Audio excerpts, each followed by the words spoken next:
Honourable speaker साहब,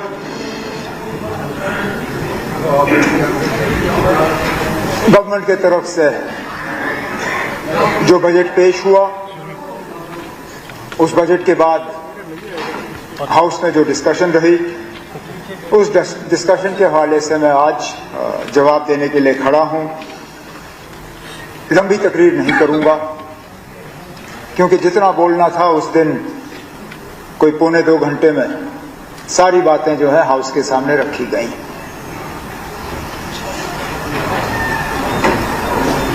कई सारे ऑनरेबल मेंबर्स ने डिस्कशन में हिस्सा लिया। काफी हमारे साथी ऐसे हैं हाउस के जो नहीं ले पाए, मैं भी माजरत खा हूं। कोशिश करूंगा कि 3 दिन के जो मेरे ग्रांट्स हैं, जो आप इस डिस्कशन में बात नहीं कर पाए, उसमें कर लीजिए और उसमें शायद मुझे ज्यादा वक्त मिलेगा जवाब देने का। मैंने जिस अंदाज में बजट अपनी तकरीर शुरू की थी, उसको भी यहां बहस का एक मुद्दा बनाया गया। हमारे नौजवान साथी वहीद बरा साहब जब तकरीर कर रहे थे तो कहा कि ये पेसिमिस्टिक था। आपने पहले ही हाथ ऊपर किए और कहा कुछ नहीं है। इत्तेफाक से ठीक यही सवाल जब बजट के बाद मैं प्रेस कॉन्फ्रेंस देने गया था तो ठीक यही सवाल मुझसे वहां पे भी पूछा गया था कि क्या ये पेसिमिस्टिक नहीं था। मैं तो अपनी जगह मानता हूं कि पेसिमिस्टिक नहीं, रियलिस्टिक था। मैंने हकीकत को बयान किया। मैंने ये कहा कि जिस्म पे जख्म है, जो मरहम है कहां लगाऊं। पेसिमिस्टिक ये होता, हार मैं वहां पे मानता जब मैं ये कहता कि ना जिस्म पे इतने जख्म हैं, अब मौत ही शायद बेहतर है। या मैं ये कहता कि जिस्म पे इतने जख्म हैं, मेरे पास इन पे मरहम लगाने के लिए है ही नहीं गुंजाइश। लेकिन मैंने ये कहा कि जिस्म पे जख्म है, जो मेरे पास मरहम है कहां कहां लगाऊं। और ये जम्मू कश्मीर की असलियत है, ये हमारी हकीकत है। इस हकीकत से हम इनकार करें तो कैसे करें? क्या ये सच्चाई नहीं है कि जितनी हमारी मुसीबतें हैं, जितनी हमारी मुश्किलात हैं, जितने हमारे डिमांड्स हैं, उतना पैसा हमारे पास है नहीं? ये असलियत है। अगर जरूरत के मुताबिक पैसा होता तो शायद हमारी आज ये हालत नहीं होती। क्या मेरे पास इतना पैसा है कि मैं वो तमाम पावर प्रोजेक्ट्स जो हैं अपने हाथ में आज ले पाऊं और उन पे काम शुरू कर पाऊं? नहीं। क्या यह हकीकत है कि मैं तमाम जम्मू कश्मीर के लोगों को मुफ्त बिजली दे पाऊं? नहीं। आज के दिन में तो शायद जम्मू कश्मीर को 24 घंटे बिजली देने का भी हमारे पास बजटरी जो है प्रोविजन है नहीं। हमें मजबूरन कट लगाने पड़ते हैं। हमारी सोशल वेलफेयर स्कीमें, हालांकि उनको हमने बजट में बढ़ाने का काम किया है, क्या वाकई वो लोगों की जरूरत के मुताबिक है? नहीं है। ऑनरेबल एमएलएज ने यहां अपनी तनख्वाह के हवाले से बात की। क्या हमारी तनख्वाहें इनकी जरूरत के मुताबिक है? नहीं। क्या जितना आप गाड़ी के तेल पे खर्च करते हो, क्या उतना पैसा हम आपको देते हैं? नहीं। तो हकीकत यह है जितना हमें चाहिए उतना है नहीं, लेकिन जितना है उसका सही इस्तेमाल हो, उस हवाले से मैंने अपनी तकरीर शुरू की।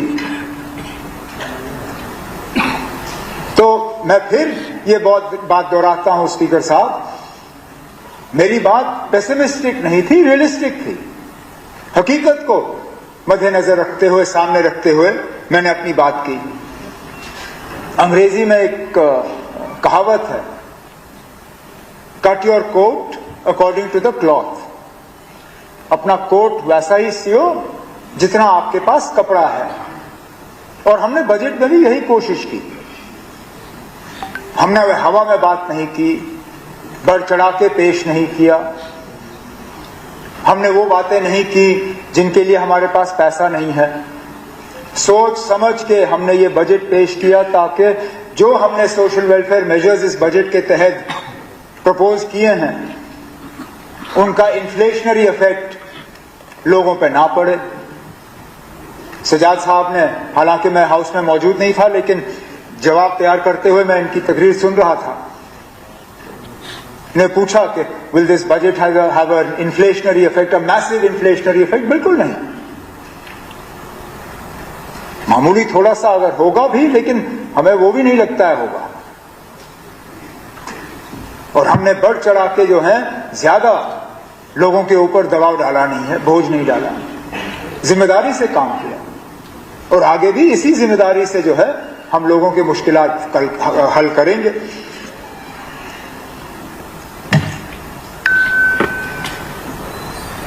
हमें बार बार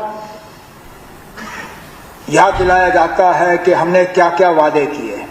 अब हम जानते हैं हमने लोगों से क्या वादे किए, आपसे ज्यादा उन वादों को हमने दोहराया। इलेक्शन के दौरान अपने मैनिफेस्टो के हवाले से आप लोगों ने हमारे मैनिफेस्टो के हवाले से थोड़ी बात की, लेकिन उससे ज्यादा हमने की। हम जानते हैं ना हमने लोगों से क्या क्या वादे किए हैं। और मैं फिर इस बात को इस हाउस में दोहराता हूं ना, अब हम वादा बंद हैं, हम अपने वादे जो हैं लोगों के साथ किए हुए वो पूरा कर लेंगे। लेकिन हमने ये कभी नहीं कहा कि पहले बजट में सारा कुछ होगा,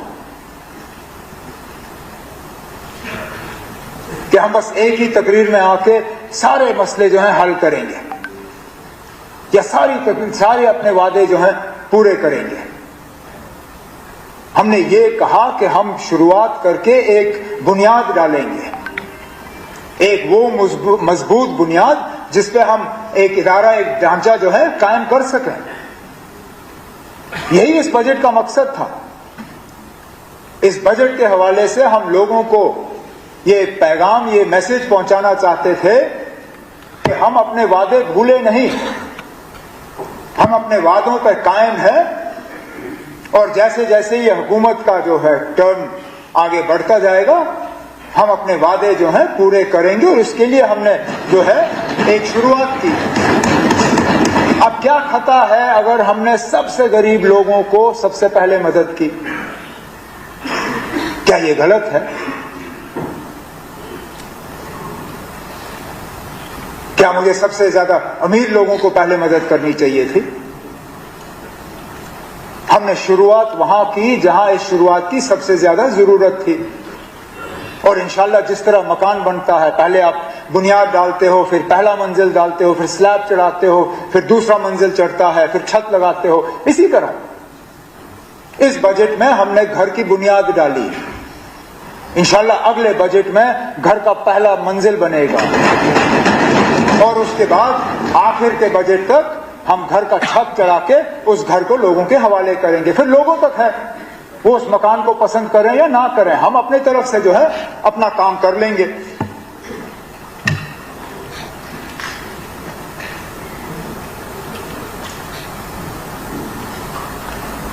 यहां बजट के डिस्कशन के दौरान शुरुआत में ही रिवायतन शुरुआत यहां से हुई।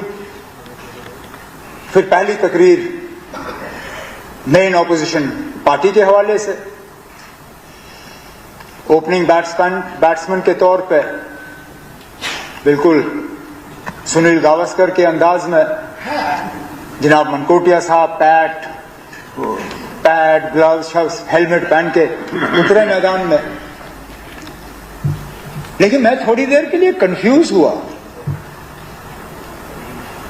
कि उतरे थे क्रिकेट के मैदान में लेकिन खेलने लगे फुटबॉल।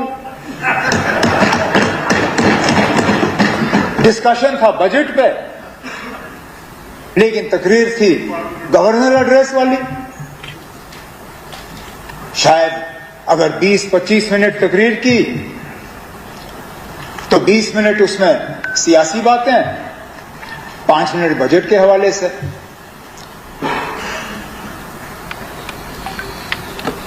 गवर्नर साहब के खुतबे के डिस्कशन के बाद जब यहां पे गवर्नमेंट के तरफ से मैंने जवाब दिया उसके बाद मैंने कहीं से सुना था कि मेरे जवाब को लेके थोड़ा एक टेंशन सा बन गया था और हमारे जो मेन प्रिंसिपल ऑपोजिशन पार्टी है उनकी काफी खिंचाई हुई कि ना आप लोगों ने इनको सारा वो क्या कहते हैं इसको ना आपने घेरा नहीं इनको, सारा जो वो इश्यूज हैं वो सारा चेंज हो गया। नैरेटिव, हाँ सही, थैंक यू, मैं वो लफ्ज ढूंढ रहा था, कभी कभार मेरी अंग्रेजी खराब हो जाती है। वो नैरेटिव इनको आपने चेंज करने दिया। यहां से भी पढ़े, दिल्ली से भी पढ़े। मैंने इस बात को मैंने मजाक के तौर पर, सुनील जी बैठे ना, कोई नहीं, मैंने इसको ज्यादा सीरियसली लिया नहीं, क्योंकि हम अक्सर बेशतर अपने आप को बहलाने के लिए जो है बातें सुनते हैं। लेकिन जब मैंने मनकोटिया साहब की तकरीर सुनी, इनकी तकरीर ने साबित किया कि वाकई जो मैंने सुना वो सही सुना, क्योंकि जिन जिन चीजों पे हमने सुना था इनकी धुलाई हुई, बिल्कुल उन्हीं चीजों पे मनकोटिया साहब ने अपनी तकरीर की। 370, महाराजा साहब, डोगरा रूल और 13 जुलाई। बजट के हवाले से कोई खास बात हुई नहीं। अब हालांकि ओपनिंग में इन्होंने मुझे बहुत गुंजाइश छोड़ी कि मैं उसी तरफ जाऊं, तो प्रेसिडेंट रखा, मैं चाहता तो मैं भी अब अपनी सारी तकरीर वहां खींच लेता, मुझे बजट पे बात करने की जरूरत नहीं पड़ती। लेकिन मैंने जितना कहना था एलजी साहब के खुतबे के दौरान कह दिया। मुझे नहीं लगता आगे कुछ कहने की जरूरत है।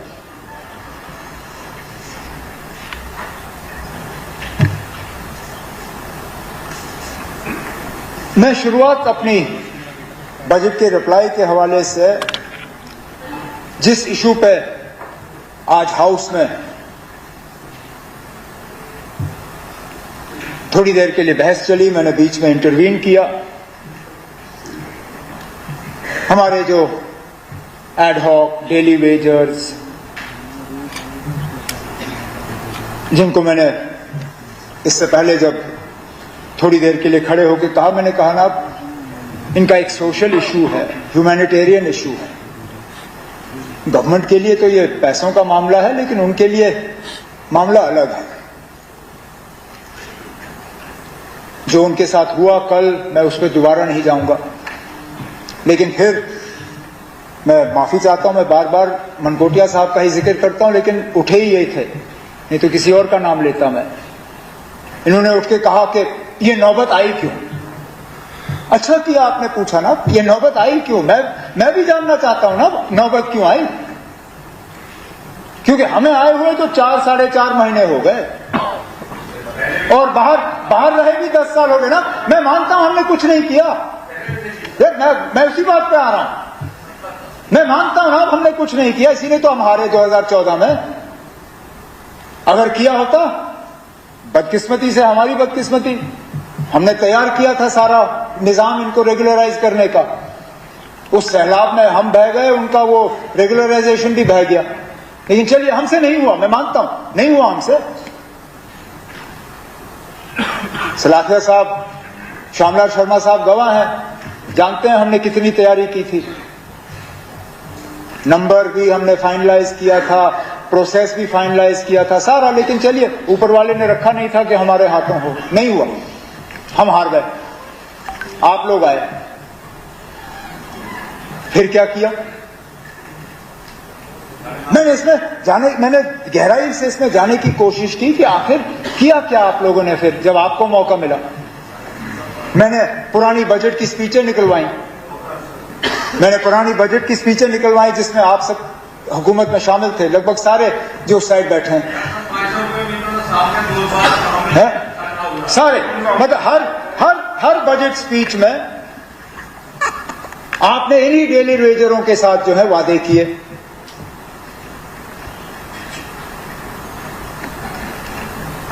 पहले बजट स्पीच में पैरा 173, 174, 175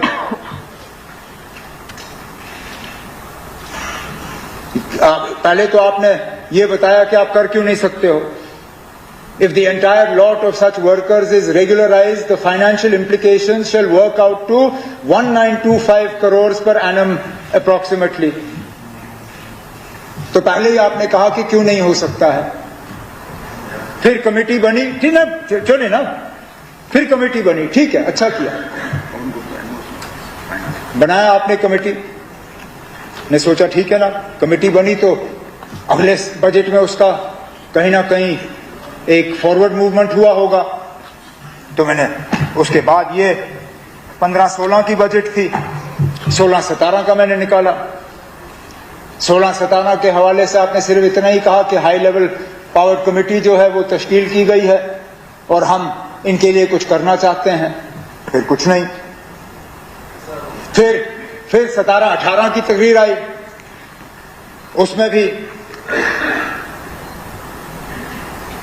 उसमें तो आप और ज्यादा गए। आपने कहा कि ना मेरे पास मुझे 2 फैसले करने हैं, मैं या तो 7th पे कमीशन दे सकता हूं या इन डेली रेटेड वर्कर्स को रेगुलराइज कर सकता हूं।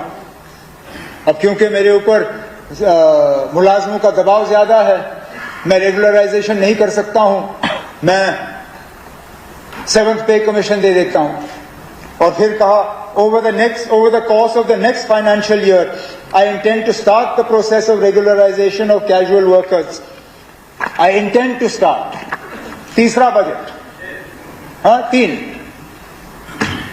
चौथे पे जब हम आते हैं तब जाके आपने थोड़ी पेशरफ्त की, क्योंकि आपको मालूम था कि अब चौथी बार आ रहे हो तो कुछ तो कहना पड़ेगा। चौथी बजट से 1 महीना पहले, क्योंकि ये सेशन अगर मुझे याद है हम जनवरी में यहां बैठे हैं ना, मैं उस टाइम वहां बैठा था, हमें जनवरी में यहां बिठाया गया। दिसंबर में एसआरओ निकलता है, एसआरओ 520 520। तो उस एसआरओ के हवाले से फिर बजट में बात आ जाती है। As you are aware, the government has put into place a comprehensive policy, falana, and this policy seeks to address the implementation will ensure sustainable livelihood for them. ठीक है, बड़ा अच्छा, एसआरओ भी निकला। कितने लोग रेगुलराइज हुए आपके एसआरओ के तहत? 570। इस नंबर के तहत जो बजट में आपने दिया 61,000 के आसपास आपने उस वक्त नंबर गिना था डेली वेटेड वर्कर्स का। 570 आपने रेगुलराइज किए चौथे बजट तक। चलिए 18 में ही आपकी हुकूमत गई, गिरा दी आपने हुकूमत, महबूबा जी वजीर आला रही नहीं, गवर्नमेंट गई। उस एसआरओ को आगे चलाना चाहिए था, गवर्नमेंट की पॉलिसी थी, वहीं रखा, जहां पे आप लोग छोड़ गए वहीं रखा। और फिर ठीक 2 साल पहले जेएनके रीऑर्गेनाइजेशन एक्ट को सामने रखते हुए उस एसआरओ को कैंसिल किया गया। उनके रेगुलराइजेशन का जो थोड़ा सा दरवाजा खोला हुआ था, उस दरवाजे को बंद किया। फिर आप पूछते हो ना, अब ये सड़क पे क्यों आए? जब इनके रेगुलराइजेशन का दरवाजा ही बंद किया गया, और जब बंद किया गया आप लोगों ने कुछ कहा नहीं, तो ये नौबत तो आनी ही थी। अब हमें इस सिलसिले को दोबारा, अभी हमारी मजबूरी बन गई। अब जब ना रेगुलराइजेशन के लिए एसआरओ है, जब ना कोई फ्रेमवर्क है, अब इन सालों में इनके नंबर में क्या तब्दीली आई है उस पर भी अब शायद अग्री करना आज के दिन में मुश्किल होगा। क्योंकि इस बजट को जब मैं देखता हूं नंबर 61,000, जब मैं गवर्नमेंट का नंबर देखता हूं तो उससे कई गुना ज्यादा। तो हमें ये सिलसिला अब हम जीरो से शुरू कर रहे हैं।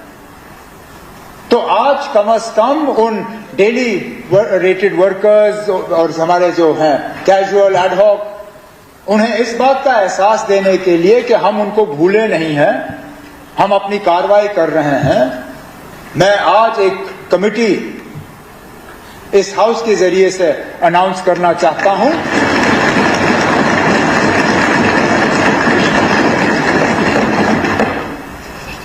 मैं इस बजट तकरीर के बाद उस पर बाज़ाब्ता ऑर्डर करके चीफ सेक्रेटरी साहब के जिम्मे रख के इस कमेटी में chief secretary, additional chief secretary in the chief minister's office, planning secretary, GAD secretary, law secretary, क्योंकि इसमें लॉ का भी एक बहुत बड़ा रोल बनता है सुप्रीम कोर्ट के जजमेंट के बाद। उन्हें 6 महीने का वक्त देके उनसे कहा जाएगा कि 6 महीने के अंदर अंदर बाज़ाब्ता एक फ्रेमवर्क तैयार करें। पहले नंबर तय करें, जीएडी के थ्रू नंबर तय करें कि कितने हैं, फिर लीगली और फाइनेंशियली इसके वो देख के कि किस तरह किया जा सकता है, एक रोड मैप तय करके, ताकि अगले बजट में इस हाउस के सामने मैं खड़े होकर आपसे ये कहूं कि ना ये तैयार है और ये हम करने जा रहे हैं।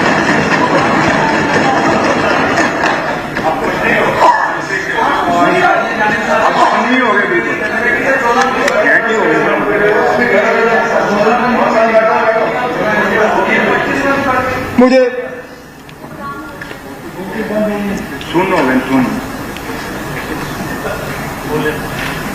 यहां लव लेटर्स के हवाले से बात आती है। जब भी हम बात करते थे कहते हैं ना कि सर लव लेटर, गवर्नर साहब का, एलजी साहब का खुतबा लव लेटर, ठीक है ना, है क्या करें। ये वाला बजट स्पीच ये भी लव लेटर। अब मैं फूक फूक के कदम रखता हूं कि मैं कुछ बोलूं तो कहीं इसको मैं लव लेटर के तौर पे लिया जाएगा, लेकिन मैंने इसको लव लेटर ओन किया। जब प्रेस ने मुझसे पूछा कि आप ऑपोजिशन कहती है this is a love letter to the BJP, मैंने कहा बिल्कुल है।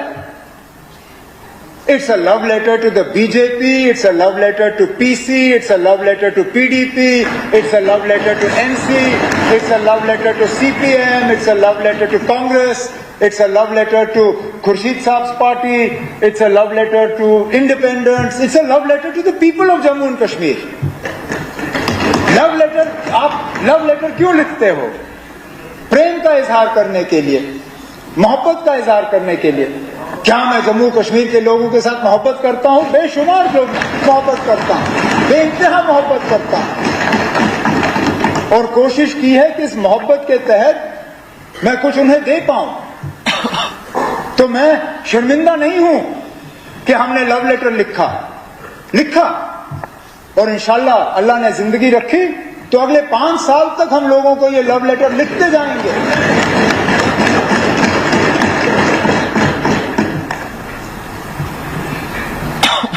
लेकिन क्या गुनाह है ना अगर हम किसी का शुक्रिया करें? क्या नाशुक्रगुजार रहें? अगर किसी ने जम्मू कश्मीर के लिए कुछ किया है, मदद की है, तो क्या मुझे हाउस में खड़े होकर कहना चाहिए कि कुछ नहीं किया, नहीं की मदद?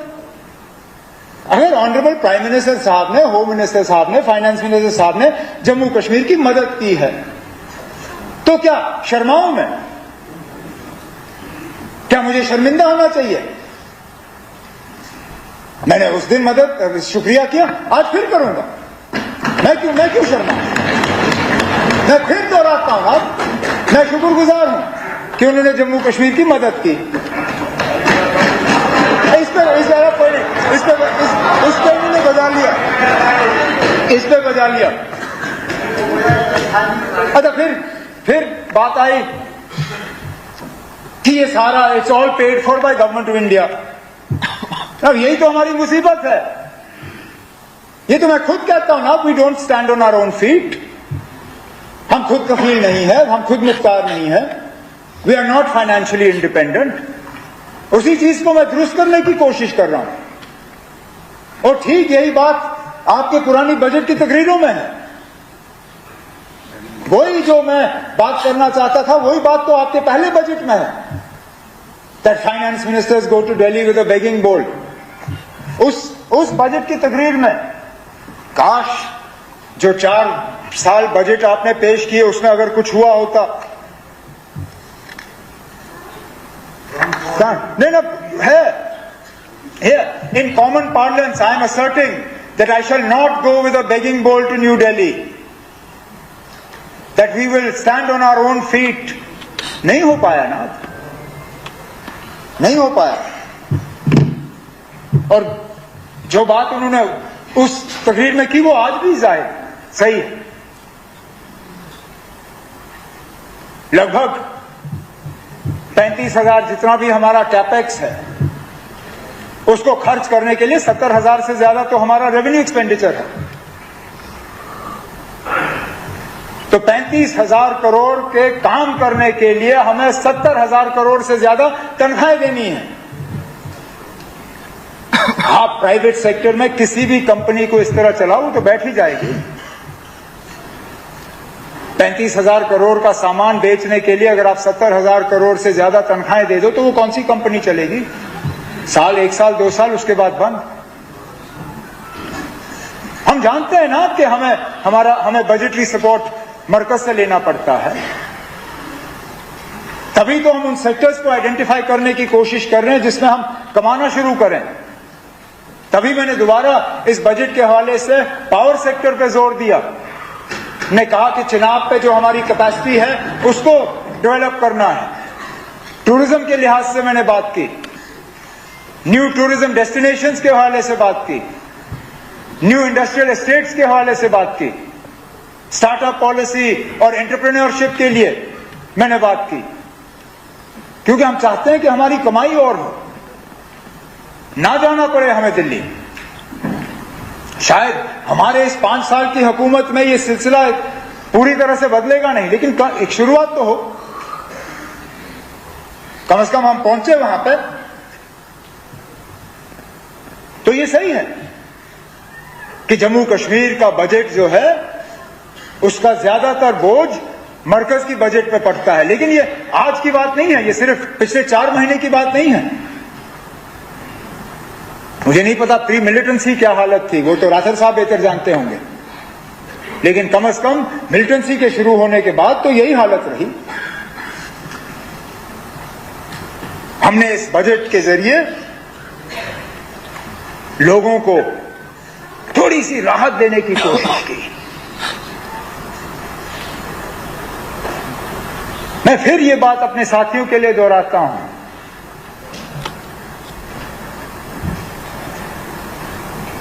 याद करिए हमारा अक्सर बेशतर कंपैरिजन दिल्ली के साथ की जाती है कि आपकी भी हालत दिल्ली मतलब स्टेट ऑफ दिल्ली, नॉट मरकजी हुकूमत, दिल्ली गवर्नमेंट की तरह है, आपके भी इख्तियारात वही हैं। दिल्ली स्टेट फाइनेंशियली जो है खुद कफील है। They run a revenue surplus budget.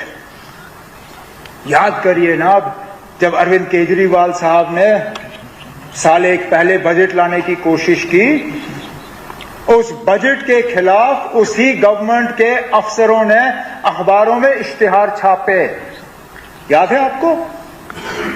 ये है ना अब यूटी में बजट बनाने की तकलीफ।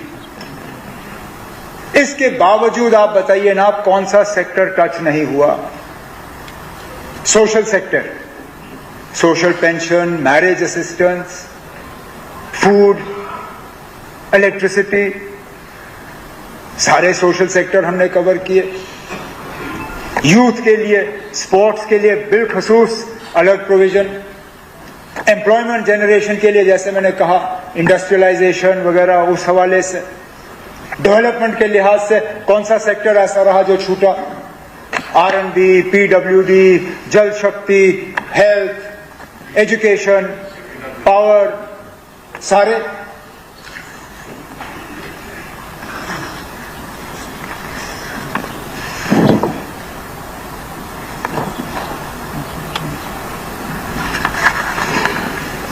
हमने कुछ नई स्कीमें अपने, चाहे वो युवा के हिसाब से हो, चाहे सेहत के हिसाब से हो, सारी central government scheme centrally sponsored स्कीमें नहीं है ना।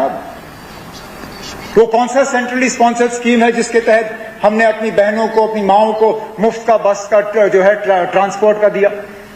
उस पे भी हमारी छोटी बहन जो है नाराज कि किश्तवाड़ को सिर्फ एक बस जाती है ना। वो हमारा कसूर है, क्यों नहीं है और बसें? हम तो अभी आए, कोई बात नहीं, हम इन बसों की तादाद बढ़ा देंगे और बढ़ा के रखेंगे। लेकिन मैं आपसे पूछता हूं, अगर आज एक ही बस है तो जो डबल इंजन की आप लोग अक्सर बात करते हो, यहां कौन सी डबल इंजन की कमी थी? दिल्ली में भी सरकार आपकी, मतलब मरकजी सरकार, और यहां पे भी आपकी। फिर बसों की तादाद बढ़नी चाहिए थी। अब चलिए, उस एक बस में भी अगर उनको मुफ्त चढ़ने का मौका मिला तो क्या हमने उनके साथ गुनाह किया? कल को 5 बसें होंगी, उन 5 बसों में भी हमारी बहनें जो है मुफ्त चढ़ेंगी। इंशाल्लाह एक दिन आएगा 10 बसें होंगी, 10 में चढ़ेंगे। ऐसी तो शुरुआत होती है। सेंट्रल स्पॉन्सर्ड स्कीम्स के तहत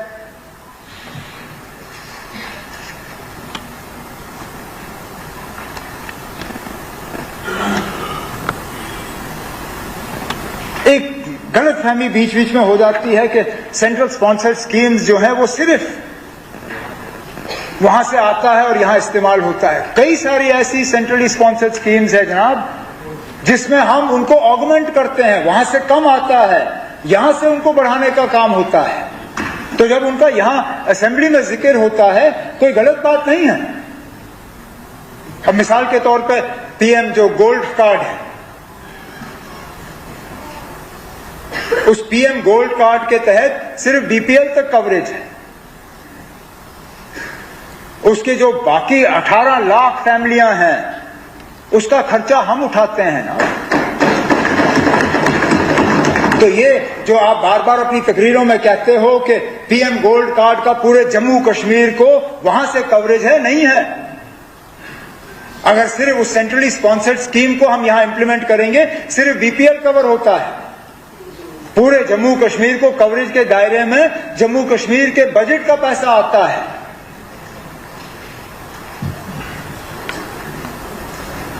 समग्र में जब ग्रांट्स पे बात होगी, इस पे तफसीलन एजुकेशन मिनिस्टर साहिबा बात करेंगी। लेकिन इसमें भी जो वहां से मिलता है उसको यहां पे ऑगमेंट किया जाता है। वहां पे सिर्फ contract wages, limited number of contract teachers. हमने 28,000 के लिए जो रेगुलर सैलरी वाले हैं उनको इसके दायरे में लाके उन्हें जो है इसके वेजेस ऑगमेंट किए हैं समग्रा के तहत। इसी तरह नेशनल सोशल असिस्टेंस प्रोग्राम जो सोशल वेलफेयर की स्कीमें हैं, 1.43 लाख बीपीएल फैमिलीज जो हैं वो कवर होती हैं गवर्नमेंट ऑफ इंडिया के फंडिंग से।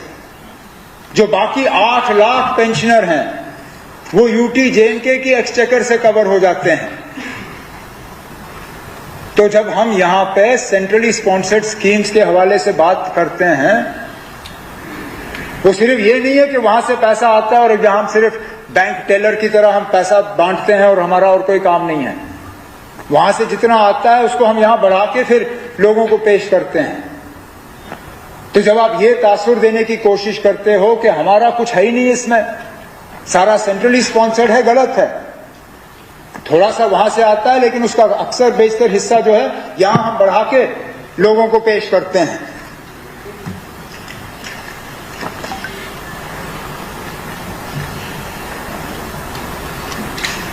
इन तमाम चीजों में, और मैं इसलिए सेक्टर वाइज और इन चीजों पर नहीं जाऊंगा डिटेल में, क्योंकि मैं जानता हूं कि कल से ग्रांट शुरू होंगी और तफसीलन हर डिपार्टमेंट को लिया जाएगा।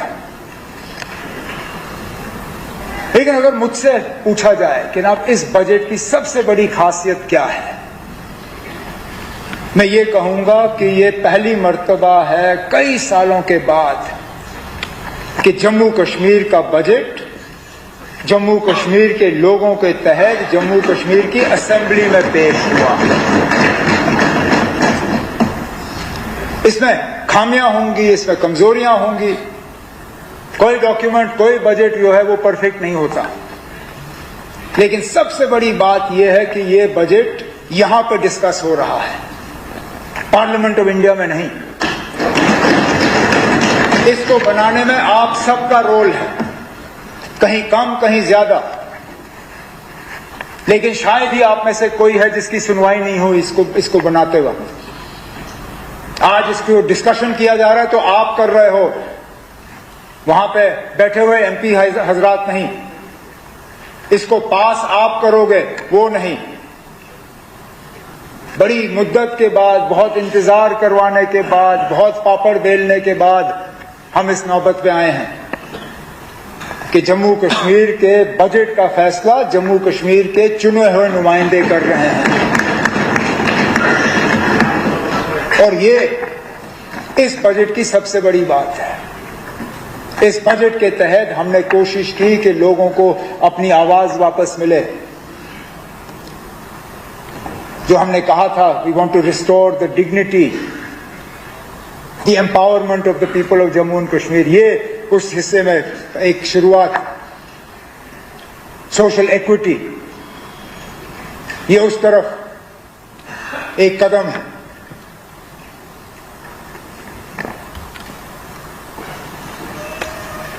स्पीकर साहब, जम्मू कश्मीर के आवाम को ये यकीन देते हुए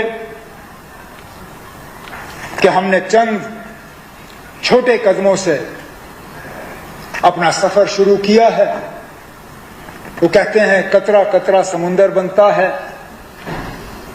इनको कतरे ही मान लीजिए, लेकिन इन कतरों को जमा कर करके इंशाअल्लाह हम 5 साल के बाद लोगों को समुंदर एक पेश करेंगे।